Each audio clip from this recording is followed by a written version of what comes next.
حضور نبی پاک صاحب الاولاق صلی اللہ علیہ وآلہ وسلم نے فرمایا کہ دو کلمے رحمان کو بہت زیادہ پیارے ہیں اور ترازو میں وزنی ہیں اور زبان پہ ہلکے ہیں، بہت آسانی کے ساتھ ادا ہو جاتے ہیں، وہ ہے سبحان اللہ و بحمدہ سبحان اللہ العظیم۔ کتنے آسانی کے ساتھ ادا ہو گئے، لیکن اللہ کو یہ بہت زیادہ پیارے ہیں، محبوب ہیں، اور زبان سے بہت آسانی کے ساتھ ادا ہو گئے۔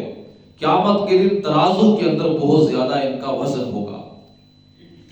اور ایک حدیث پاک میں آقا علیہ الصلوۃ والسلام نے فرمایا کہ جو شخص صبح 100 مرتبہ اور شام کو 100 مرتبہ سبحان اللہ و بحمدہ پڑھ لے گا تو فرمایا اس کے اللہ تعالیٰ تمام گناہ معاف فرما دے گا، خواہ وہ سمندر کی جھاگ کے برابر ہی کیوں نہ ہو۔ ایک حدیث پاک میں آقا علیہ الصلوۃ والسلام نے فرمایا کیا تم میں سے کوئی شخص ہر روز 1000 نیکیاں نہیں کر سکتا؟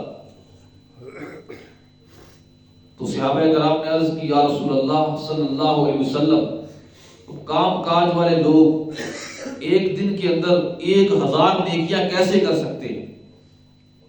تو انہوں نے عرض کی یا رسول اللہ یہ کیسے ہو سکتا ہے؟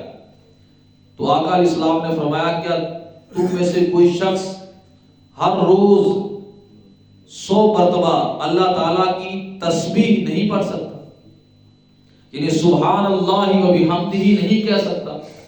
جب وہ ایک مرتبہ سبحان اللہ و بحمدہ پڑھے گا تو اللہ تعالیٰ اسے 10 نیکیاں عطا فرما دے گا، اور 10 کو 100 کے ساتھ پھر ضرب دے دیں تو 1000 نیکیاں اللہ رب العزت اسے عطا فرما دے گا جب وہ سبحان اللہ و بحمدہ 100 مرتبہ پڑھے گا۔